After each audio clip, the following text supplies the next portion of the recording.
My name is Richard Blondin. I am the executive chef at the Refectory, and today we're going to cook a moulard duck breast.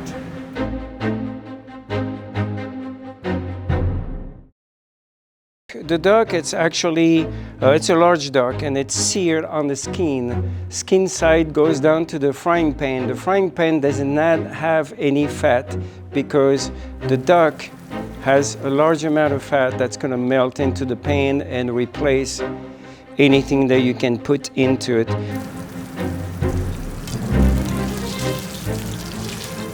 Then it's seared on the skin for a long time in order to get a crisp. And it goes in the oven. And it goes in the oven for, the timing, it's always difficult depending on the oven, but usually it takes no more than 5 minutes.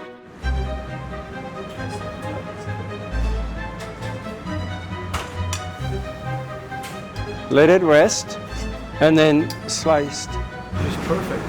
This is a moulard duck directly from Oregon. This is a cross between the pecan duck and the Muscovy duck. It's topped with chestnut. Chestnut, the cousin of the buckeye. As you know, the buckeye is not edible. The sauce, it's made of Oregon Pinot Noir. Then we have 2 baby carrots. We have a potato macaire. We have a little tart with leek fondue and some beurre monté.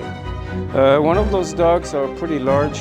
It's about good enough for 2 people. This is our duck that we serve at the Refectory. This is a very popular dish.